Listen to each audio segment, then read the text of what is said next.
C'est-à-dire, il y a des gens qui écrivent des romans d'autofiction. Mais en fait, il n'y a pas besoin. Il suffit de regarder dans l'histoire des coucheries, des adultères, des histoires de meurtres, de crimes. Il y a tout ça dans l'histoire.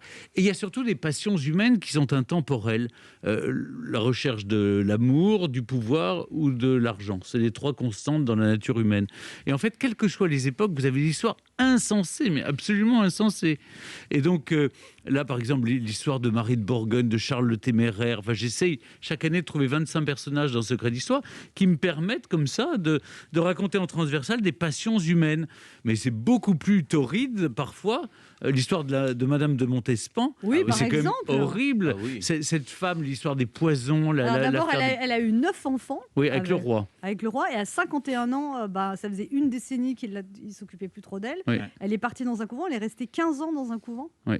Et il paraît que quand qu'il a appris sa mort, Louis XIV, il n'a pas eu un mot. Non. Rien du tout. Non, pas un Même mot. pas un texto, rien. Rien, ouais.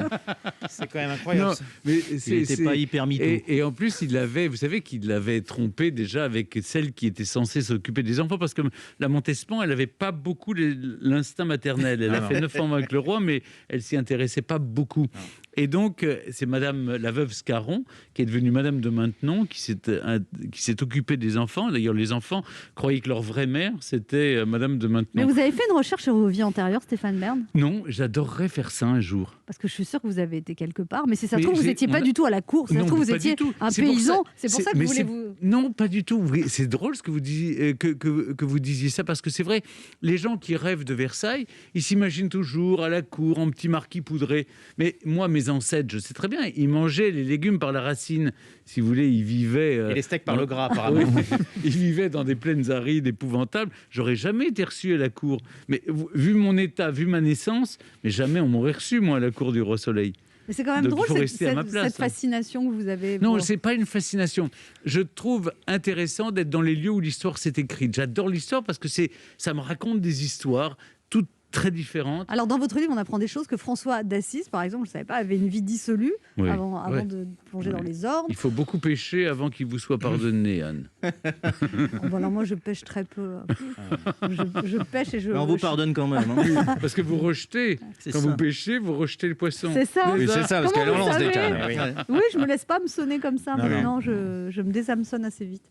Alors, vous dites que Ludwig von Beethoven... Oula. Ludwig von Beethoven. Et il s'en fout, il était sourd. Hein. Son nom. Vous dites qu'il a écrit des très belles choses, lettres à l'immortel bien-aimé. On n'a jamais su à qui ces 3 lettres magnifiques. Elle s'appelait surtout Thérèse. Je sais que ça fait bizarre qu'on s'appelait Thérèse. Non, parce que la lettre à Élise. Oui. En fait, elle n'a jamais été écrite pour Élise. C'est la lettre à Thérèse. C'est la lettre à Thérèse. Ça rend moins bien. Oui, ça rend moins bien. Non, mais c'est surtout le type qui a trouvé la partition. En fait, il y avait Für, Z. Ah oui. Et donc, il y avait un gros caca baveux d'encre. Il a mis Élise. Et donc, il a dit, quels sont les prénoms qui finissent par SE? Il a mis Élise parce que sa propre petite amie s'appelait Élise. Ça aurait pu être Mais en lettre, fait, l'amoureuse de Beethoven, c'était Thérèse. Elle était une cantatrice célèbre à l'époque. La lettre à Denise, on écoute. Alors, il y a Ninon de l'Enclos, s'il consacre un chapitre, avec ses amants. Ninon de l'Enclos invente la jolie manière de faire l'amour, fondée sur un désir prolongé à dessein avant d'être consommé. Et donc, ça commence par une longue conversation, après un souper amoureux, avant de passer dans la chambre. Oui. Et elle faisait durer le plaisir. Ah, c'est formidable. Mais comment vous savez, vous n'étiez pas dans la chambre? Non, mais il y a beaucoup d'hommes qui ont raconté. Ils étaient suffisamment nombreux pour écrire des mémoires. Les témoignages sont concordants. C'est que quand vous avez une vie bourgeoise et qu'il y a une seule personne qui n'écrit pas, vous ne savez rien. Mais quand, au contraire, vous ouvrez votre chambre au tout venant, alors là, enfin au tout venant, exagérons pas, il fallait qu'ils soient bien nés et qu'ils aient des choses à raconter. Parce que... Ouais, je fais pareil, j'ai même des notes sur TripAdvisor, moi. Non, c'est vrai.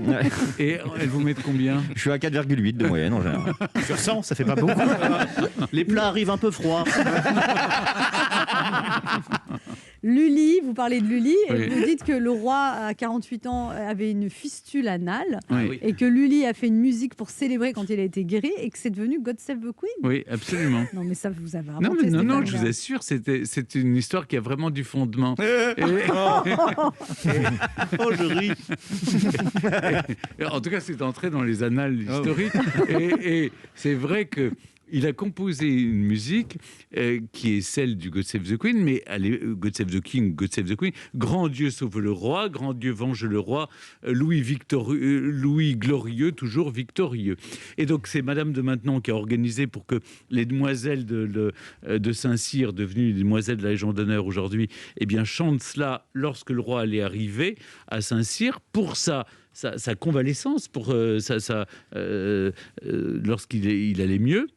Et puis, il y a, je crois que c'est Haydn qui passe par là, Handel qui passe par là, qui entend cette musique et qui se dit, ben, ça sera très bien. Et ça fait na na na na na na na. Et voilà l'hymne britannique. À cause de la fistule anale. Oui. Mais c'est l'hymne aussi du Liechtenstein, mais tout le monde s'en fout.